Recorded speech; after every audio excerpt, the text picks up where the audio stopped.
Hi, hello everyone, good evening to everyone. Hope everyone are fine. అందరు బాగున్నారని అనుకుంటున్నాను.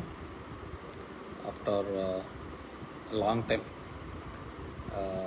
నాకు తెలిసి ఒక నెల రోజులు అయిందనుకుంటా వీడియోస్ రిలీజ్ చేయకోకుండా. సో మీన్వెల్ ఈ మధ్యకాలంలో చాలా డెవలప్మెంట్స్ జరిగినాయి, మనం అన్నీ చూస్తున్నాము. ముఖ్యంగా ఈరోజు ఈ వీడియో పెట్టడానికి ముఖ్య కారణం ఏంటంటే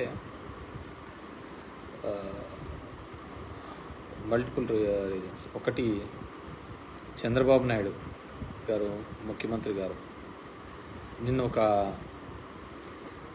వాళ్ళ మంచి ప్రభుత్వం అనే కార్యక్రమంలో భాగంగా, వాళ్ళ 100 days సెలబ్రేషన్స్లో భాగంగా నిన్న ఒక ప్రోగ్రాం పెడుతూ కొన్ని కామెంట్స్ జగన్మోహన్ రెడ్డి గారి మీద చేయడం జరిగింది. సో దాంట్లో మామూలుగానే ప్రతిసారి ఆయన చేస్తూ ఉండడము, దాని వాటిని కడుక్కోలేక ఇబ్బంది పడుతూ జగన్మోహన్ రెడ్డి గారు, వైఎస్ఆర్సీపీ ప్రభుత్వం రూలింగ్లో ఉన్నప్పుడు అదే ఇబ్బంది పడినారు, గతంలో ప్రతిపక్షంలో ఉన్నప్పుడు అదే ఇబ్బంది పడినారు, ఇప్పుడు అదే ఇబ్బంది పడుతున్నారు. ఎందుకో దాన్ని కౌంటర్ చేయడంలో, కౌంటర్ ఇవ్వడంలో వెనకపడినామని అనుకోవాలి. నేను నెంబర్ ఆఫ్ ఇన్సిడెంట్స్ మీరు చూస్తే కనుక ప్రతిపక్షంలో ఉన్నప్పుడు ఎన్నో నిందలు, ఎన్నో ఇది 1,00,000 కోట్లు అన్నారు, ఇంకోటి అన్నారు, అదని అన్నారు. మళ్ళీ రూలింగ్లో వచ్చినప్పుడు వివేకానందనే రెడ్డిని చంపించినాడు, బాబాయిని చంపించినాడు. కానీ దాని పర్ఫెక్ట్ ప్లాట్ఫామ్స్లో మనం కరెక్ట్ సమయంలో ఖండించకపోవడం కూడా ఇవన్నీ కూడా దారితీసినాయి. ఈరోజు చంద్రబాబు నాయుడు గారు ఒక పెద్ద నిందను వేయడం జరిగింది. అదేమిటి అంటే,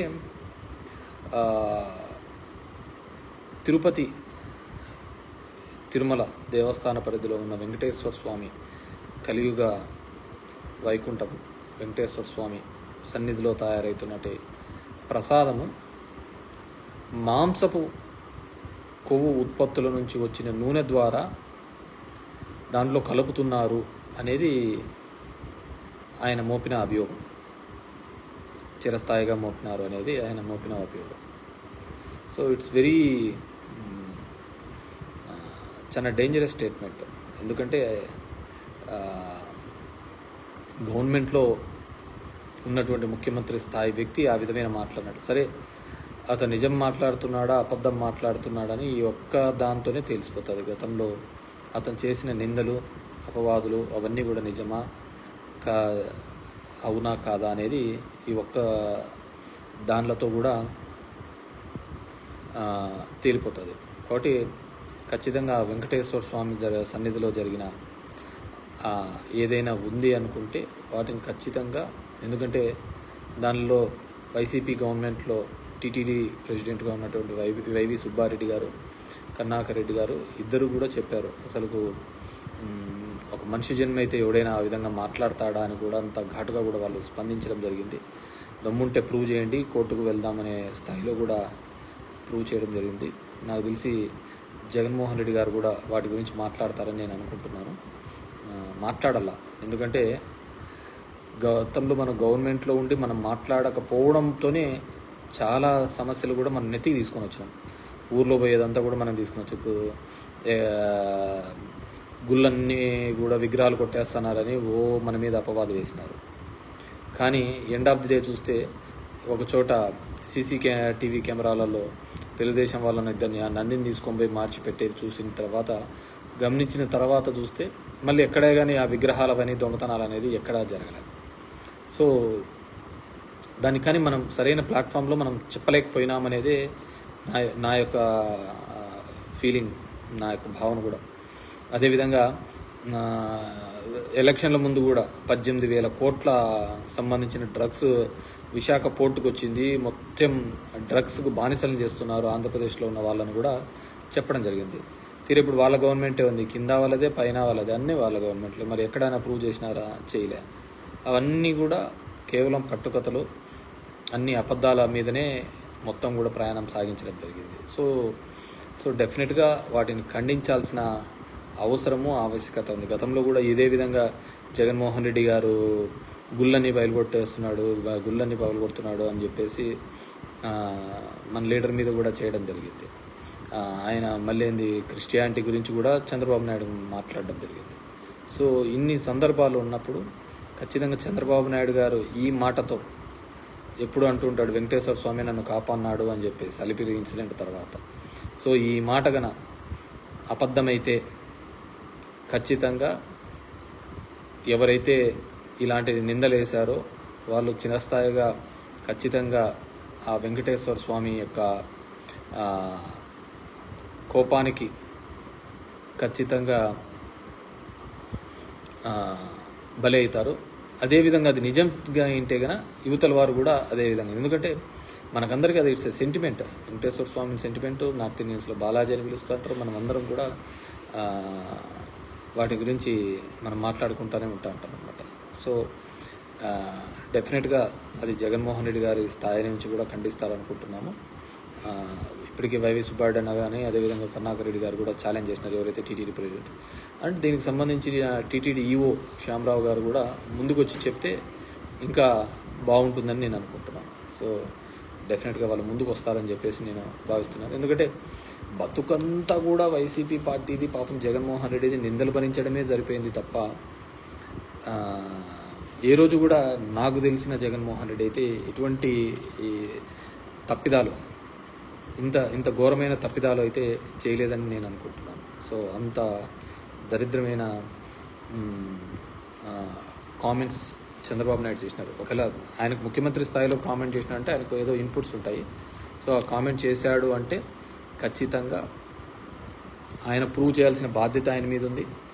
గవర్నమెంట్లో ఎన్ని ఇన్స్టిట్యూట్లలో పెడతాడో, ఏ విధంగా పెడతాడో, మొత్తం విజిలెన్స్ రిపోర్ట్స్ కానీ, సిబిఐ ఎంక్వైరీ కానీ, ఎన్ని రిపోర్ట్స్ ఎవరైతే ఇన్వెస్టిగేషన్ ఏజెన్సీస్ ఉన్నారో అందరితో కూడా ఎంక్వైరీ చేయించాల్సిన బాధ్యత చంద్రబాబు నాయుడు గారి మీద ఉండదు. లేదు ఇదేదో నేను గాలి మాటల కోసం చెప్తున్నాను, ఇంతకుముందు జగన్మోహన్ రెడ్డి మీద చెప్పిన గాలి మాటల్లాగానే ఇది ఒక గాలి మాటల్లాగానే మిగిలిపోతుందా అనేది కూడా మనం అందరం కూడా వెయిట్ చేసి చూద్దాము. సో డెఫినెట్గా అదొకటి. అండ్ రెండోది మెయిన్ హెడ్డింగ్స్ కూడా నడిచినది జమిలీ ఎలక్షన్స్ అని చెప్పేసి. ఇప్పటికైనా సర్వనాశనం అయినాము. ఇప్పుడు ఒకటేసారి పోయి మళ్ళీ దేశమంతా ఒకటేసారి పోతే అన్ని కొంపలు కొల్లేరు తప్ప వేరేది ఏంది కాదు. ఎందుకంటే వ్యవస్థ ఎలా నడిచిందో, ఏ విధంగా నడుస్తోందో, ఎవరి చేతుల గుండా నడిచిందో, ఎలక్షన్ కమిషన్ ఏ విధంగా పనిచేసిందో అందరికీ తెలిసినదే. అందరూ దాంట్లో అనుభవించిన వాళ్ళు. అయినా నాకు తెలిసి అది ఇప్పట్లో సాధ్యం కాదని నేను అనుకుంటున్నాను. ఎందుకంటే దానికి 2/3 మెజారిటీ ఉండాలా. ఇప్పుడు ఎన్డీఏకు ఉన్న మెజారిటీ 293 ఉంది. యాక్చువల్గా ఉండాల్సింది 362 ఉండాలా. రాజ్యసభలో ఎన్డీఏ మెజారిటీ 121 ఉంది. ఉండాల్సిన మెజారిటీ 164 ఉండాలా. సో అవన్నీ కూడా ఇప్పట్లో అయ్యే పరిస్థితి ఏం కనపడటం లేదు నాకు తెలిసి అయితే. We have to wait and see ఆ విధంగా వస్తుందా లేదా అనేది. అండ్ మహిళా బిల్లు పెట్టారు, కులగణన ఒకటి ఉంది. అదేవిధంగా ఇంకా ఇప్పటికీ పాపులేషన్ సెన్సస్ చేయాలి, 2021లో చేయాల్సింది కోవిడ్ కారణంగా పోస్ట్పోన్ అయింది. సో అది చేయాలా. ఇవన్నీ కార్యక్రమాలన్నీ కూడా ఉన్నాయి. సో ఈ జమిలీ ఎన్నికలు అనేది నాకు తెలిసి ఇప్పుడు కాను, ఆ విధంగా అయితే సర్వం నాశనం తప్ప వేరేది ఏంది లేదు. ఇప్పటికే పార్లమెంట్ ఎలక్షన్స్లో పాటు ఇది పోవడం వల్ల అస్సాం, ఒరిస్సా లాంటి రాష్ట్రాల్లో ఏ విధంగా దెబ్బలు తిన్నాము. నేను ముందు నుంచి చెప్తున్నాను, డెఫినెట్గా ఏదో ఒక రోజు అయితే అది డెఫినెట్గా ప్రూవ్ అవుతుంది. ఎందుకంటే ఒరిస్సా లాంటి దాంట్లో 51 మంది ఎమ్మెల్యేలు గెలిస్తే ఒక్క ఎంపీ కూడా రాలేదు. అందరికీ తెలిసి ఏం జరిగిందో అక్కడ. ఈవీఎంసో ఇంకోటి అది చెప్తే అది పెద్దగా చేసి చెప్తారు. ఓకే, రెండవది. సో డెఫినెట్గా ఇటువంటి అపవాదులు పన్నప్పుడు పార్టీ నుంచి నాయకత్వం కూడా ఇమ్మీడియట్గా రెస్పాండ్ అయ్యింది. ఇంకా జగన్మోహన్ రెడ్డి గారు కూడా రెస్పాండ్ అవుతారు అనుకుంటున్నాను. ఆయన ఏమైనా రెస్పాండ్ అయితే నేనైతే ఏం అడ్వైజ్ ఇస్తానంటే, తిరుమలకు సీఎం గారు వెళ్ళి, జగన్మోహన్ రెడ్డి గారు మా లీడర్ వెళ్ళి అక్కడే వెంకటేశ్వర స్వామిది దర్శనం చేసుకొని వచ్చి బయటకు వచ్చి కిందికి వచ్చి ఛాలెంజ్ చేస్తే అప్పుడు చంద్రబాబు నాయుడుకి అసలు విషయం తెలుస్తుంది. సో ఆ విధంగా చేస్తేనే కానీ బాగుంటుందని చెప్పేసి నేను అనుకుంటున్నాను. And coming to the Vijayawada flood situation, అందరికీ తెలిసినదే. సో వర్స్ ఇది అని, కానీ నిన్న ఎక్కడో స్పీచ్లో చూస్తూ పవన్ కళ్యాణ్ గారు జగన్మోహన్ రెడ్డి ₹1 ఎక్కడా అని చెప్పేసి అనడం జరిగింది. జగన్మోహన్ రెడ్డి గారు ₹1 పార్టీ తరఫున సాయానికి అందిస్తాము అన్నారు. సరే, ఆయన ఏం సాయం చేస్తున్నాడు, ఏం చేస్తున్నాడు అనేది, విజయవాడలో ఏ విధంగా అందించింది వైఎస్ఆర్ పార్టీ అనేది దాంట్లో లెక్కాసారా. అసలు ఇన్ని కోట్ల రూపాయలు వచ్చిన సాయానికి లెక్కాసారాలు అడగండి. గవర్నమెంట్ హ్యాస్ టు సేదే కదా. ఇప్పుడు డొనేషన్స్లో వచ్చి జగన్మోహన్ రెడ్డి ఇచ్చే ₹1 గురించి అడుగుతున్నారు కాబట్టి ఇప్పటికి వందల కోట్ల రూపాయలు ఇప్పటికే వసూళ్ల రూపంలో, డొనేషన్స్ రూపంలో మనకు వచ్చినాయి. డొనేషన్స్ రూపంలో వచ్చినప్పుడు కేవలం జగన్మోహన్ రెడ్డి ఏం ఖర్చు పెట్టినాడు అనేది ఆయన చెప్తాడు. ఎక్కడ పెట్టినాడు, ఏంది పెట్టినారు, పార్టీ ఏం చేసింది అనేది అందరికీ తెలిసినది. సో ఇప్పుడు చెప్పాల్సింది ఏంటంటే, ఇన్ని కోట్ల రూపాయలు పబ్లిక్ డొనేషన్స్ తీసుకునేది మనం ఏ విధంగా ఆడిటింగ్ చేయాలా. So we are custodian to the government.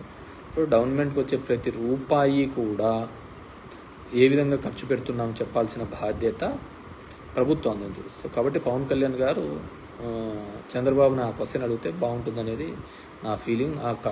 ఇచ్చిన డొనేషన్స్ కూడా ప్రాపర్గా గ్రౌండ్ లెవెల్లోకి వెళ్ళినట్టు ఉంటుంది. ఎందుకంటే మేము చూసినాం లాస్ట్ టైం, నేను ఒకసారి కర్నూలు 2010 అనుకుంటా, కర్నూలు శ్రీశైలం ఏరియా అంతా ఫ్లడ్డింగ్స్ వచ్చినప్పుడు మేమంతా కూడా కలెక్షన్ చేసుకొని పోయి మా ధర్మవరంలో ఉన్న పబ్లిక్ అంతాతో కూడా తీసుకొని పోయి ఆత్మకూరు కాన్స్టిట్యున్సీలో అనుకుంటా మండలంలో అనుకుంటా పోయి డొనేషన్ ఇచ్చినప్పుడు ఏరాస్ ప్రతాప్ రెడ్డి ఎమ్మెల్యేగా ఉండేవాళ్ళు. అక్కడికి ఏ అవసరమో వాళ్ళకి ఇవ్వడం జరిగింది. సో ఈ గవర్నమెంట్కి డొనేషన్స్ ఇప్పుడు ఇవ్వడం వల్ల మంచిది, కరెక్ట్, వాళ్ళ మీద నమ్మకంతో ఇచ్చింటారు. కానీ అది ఏమాత్రము రీచ్ అవుతున్నాయి, రిసీవ్ అవుతున్నాయి అనేది కూడా ఇంపార్టెంట్. ఎందుకంటే గతంలో అమరావతి కోసం పెట్టిన హుండీ లెక్క ఎక్కడ పోయిందో తెలియదు, మిగతా దాంట్లో కోసం పెట్టిన డబ్బులన్నీ ఎక్కడ పోయినాయో ఎవరికి తెలియదు అనమాట. సో డెఫినెట్గా అది కూడా పవన్ కళ్యాణ్ గారు అడిగితే బాగుంటుంది. ఎందుకంటే విజయవాడ ఫ్లడ్స్లో చంద్రబాబు నాయుడు గారు క్రైసిస్లో ఆపర్చునిటీ వెతుక్కోవాలని ఒక ప్రయత్నం జరిగింది. ఫొటోస్ బాగా దిగినారు.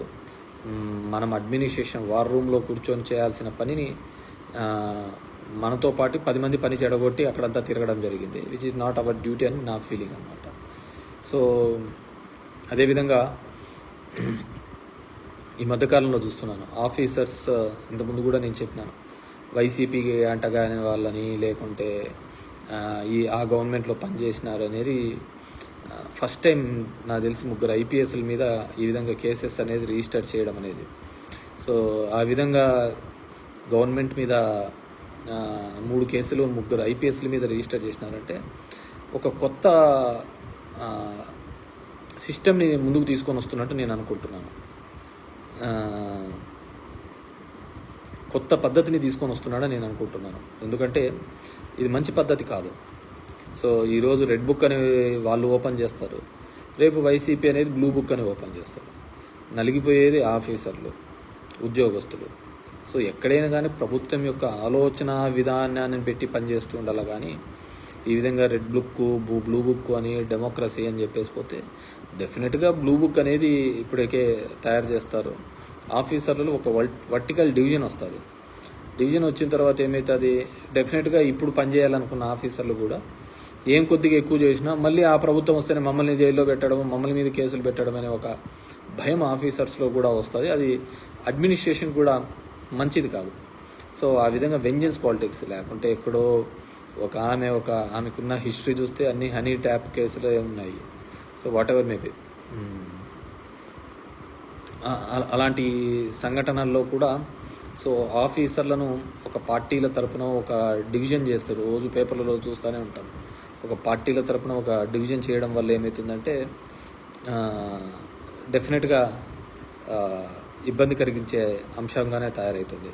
సో ఈరోజు ఇదే అయిపోయినది, రేపొద్దున ఆ ఆఫీసర్లకు ఎవరైతే అత్యుత్సాహం చేస్తున్నారో దాంట్లో బ్లూ బుక్ అని జగన్మోహన్ రెడ్డి ఇంకో బుక్ తీసుకొని వస్తాడు. మన గుంటూరులో కూడా చెప్పినట్టున్నాడు ఆయన, మీరు ఈ విధంగానే చేసుకుంటూ పోతే గుంటూరులో మా ప్రభుత్వం వచ్చిన తర్వాత జైలు కూడా సరిపోవని చెప్పేసి. ఇది ఒక మంచి సాంప్రదాయం కాదు అనేది నా ఫీలింగ్. సరే, జరుగుతున్న దానిలో అన్నిటికీ కూడా ఒక లెక్క పత్తు ఉండాలి. ఆ బుక్స్ కూడా చూద్దాం ఏ విధంగా అయితే ఆఫీసర్స్ మీద ఇది చేస్తారని. స్టిల్ అదేవిధంగా ఇప్పుడు జరుగుతున్నది కూడా ఈ 100 డేస్లో నా అబ్జర్వేషన్లో అయితే జగనన్న ఇంతకుముందు వారు రీసర్వే ఉండే టైటిలింగ్ యాక్ట్ వస్తానే అన్నీ తీసేస్తాము, అవన్నీ నిలిపేస్తాము అన్నారు. ఇప్పుడు ఏముంది, దాని మీద భూ సర్వే అని చెప్పేసి ఆంధ్రప్రదేశ్ భూ సర్వే అని పేరు మాత్రం మార్చడం జరిగింది. ఇలాంటివన్నీ ఊరికే నేమ్ సేకే తప్ప నిజంగా ఉపయోగపడే విధంగా ఇంతవరకు అయితే ఈ 100 డేస్లో అయితే ఏమీ జరిగినట్టయితే నేను అనుకోవటం లేదు. మంచికి ప్రభుత్వం అనేదో పెట్టారు టైటిల్. మంచి అనేది జనం, మనం మంచి చేస్తే జనమే చెప్తారు, దానికి ఏముంది కానీ అంత బాగుందని చెప్పేసి. అండ్ లిక్కర్ షాప్స్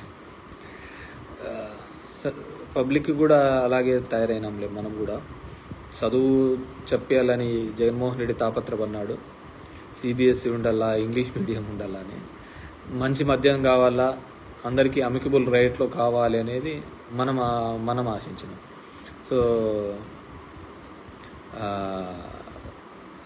సో ఆ విధంగా ఉంటుందన్నమాట. సో మద్యం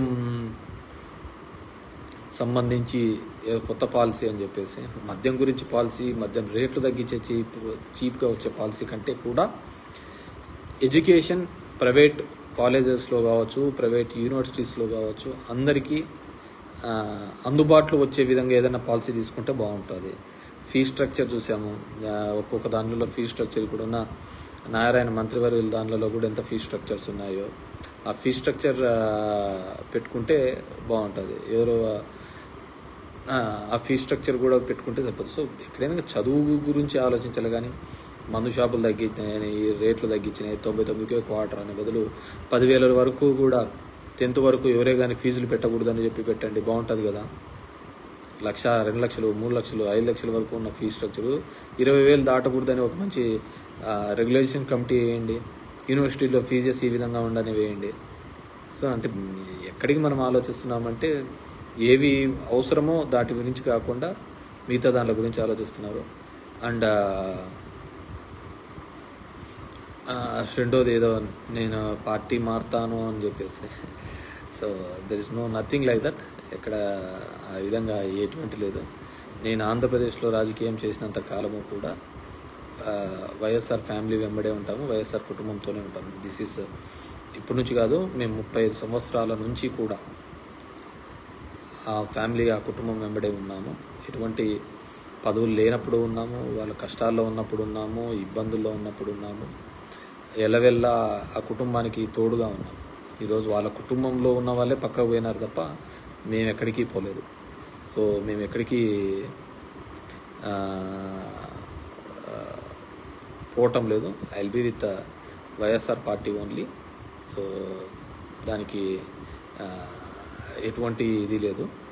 సో మనకు చేతనైనంత వరకు కూడా వైఎస్ఆర్ కుటుంబానికి తోడుగా అండగా నిలబడాలనేది మన ఆలోచన. సరే, వాళ్ళలో ఎక్కడైనా కానీ ఏదైనా తప్పు జరుగుతున్నా, ఇంకోటి జరుగుతున్నా చెప్పడం మన బాధ్యతగా చెప్పడం, కానీ అంతకుమించి వేరేదేం లేదు. సో బేసిక్గా గెలుపు ఓటములు వీరి గురించి కంటే కూడా మనం నమ్ముకున్న వాళ్ళకు అండగా ఉండాలి అనేది నేను మొదటి నుంచి నాకున్న భావన. సో నేను యాక్చువల్గా బేసిక్గా పాలిటిక్స్లోకి వచ్చినది కూడా అదేవిధంగా. నా సినారియో కూడా తెలుసు, పొలిటికల్ సిస్టంలోకి ఏ విధంగా రాజకీయాల్లోకి రావడం. మా నాన్నంతా దూరం పెట్టినది మమ్మల్ని అందరినీ రాజకీయాలకు. కానీ ఎప్పుడైతే మా నాన్న ఆకస్మికంగా చనిపోవడం జరిగిందో, మా చిన్నాన్న అప్పుడు జైల్లో దూరంగా ఉన్నాడు. అలాంటి సందర్భంలోనే మా వర్గానికి, మా గుంపుకు ఎటువంటి హాని ఉండకూడదు అనే ఉద్దేశంతోనే నేను తిమ్మంపల్లిలో కానీ అప్పుడు రాజకీయంగా కానీ అక్కడే ఉండాల్సిన పరిస్థితి. లేకుంటే నేనేమేదో మోజుబడో లేకుంటే ఇంకో దాని మీద పడో నేనేమి రాజకీయాల్లోకి వచ్చినది కాదు. ఆ రోజు మా వర్గం కోసము, మా వాళ్ళ కోసము, మా మనుషుల కోసం, మమ్మల్ని నమ్ముకున్న వాళ్ళ కోసము నేను రాజకీయాల్లోకి రావడం చెప్పింది. ఈరోజు కూడా అంతే. మేము వైఎస్ఆర్ కుటుంబాన్ని నమ్ముకున్నాం.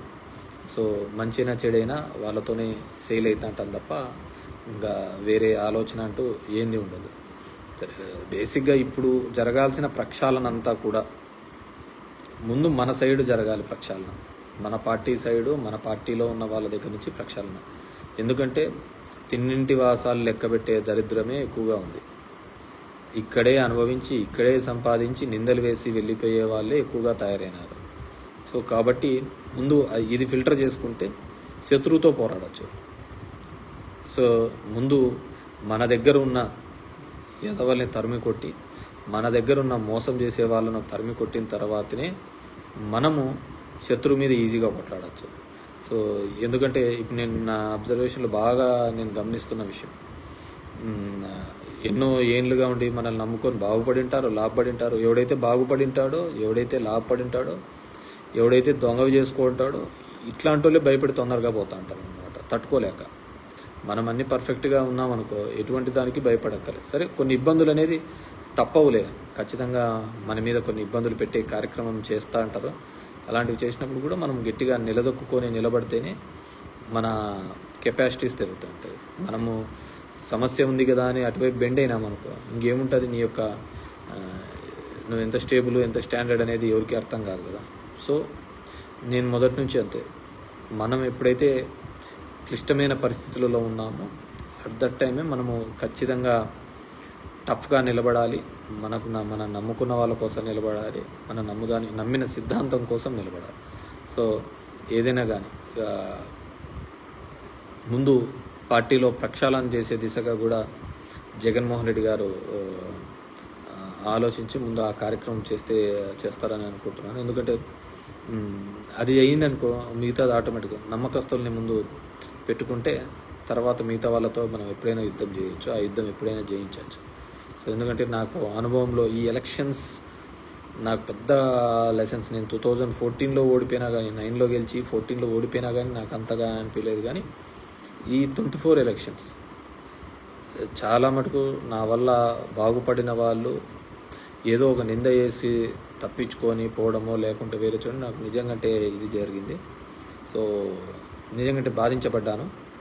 సో ఇలాంటి గాడిదల కోసమా మనం ఇంతగా చేసినది అని నా దగ్గర ఉన్న కొంతమంది నాయకుల్లో చేసిన పనికి బాధించబడడం జరిగింది. End of the day we have to see public దానిలోకి మనం మంచా ఇది మంచా అనేది రాబోయే 4 ఏళ్లలో తేలుతుంది, ఎండ్ ఆఫ్ ది డే ఎలక్షన్స్లో. కానీ I request our party president Jaganmohan Reddy గారు డెఫినెట్గా తిరుమలకు వెళ్ళి అక్కడ ముక్కొని వచ్చి బయట ఛాలెంజ్ని స్వీకరించి చంద్రబాబుకు ఒక పెను ఛాలెంజ్గా చేస్తే డెఫినెట్గా కూడా మీ మీద పన్న నింద అది ఒక్క జగన్మోహన్ రెడ్డి మీద పన్న నింద కాదు, పార్టీ మీద పన్న, మన ఆలోచన విధానం మీద పన్న నిందగా భావిస్తున్నాం. కాబట్టి డెఫినెట్గా ఆ విధంగా ముందుకు వెళ్తే బాగుంటుందని చెప్పేసి కోరుకుంటున్నాను. అండ్ ఎందుకంటే మనం ఈ 10 ఏళ్లలో మనం భరించినది, మనం చేసింది చెప్పుకోలేకపోయినా చెప్పింది చేసినది ఎవడే కానీ ఈ దేశ చరిత్రలో రాజకీయాల్లో ఎవరే కానీ చెప్పిన హామీల కోసం, మేనిఫెస్టోల కోసం పరితపించిన వాడు, పనిచేసిన వాడు ఎవడు లేడు, ఒక జగన్మోహన్ రెడ్డి డెఫినెట్గా.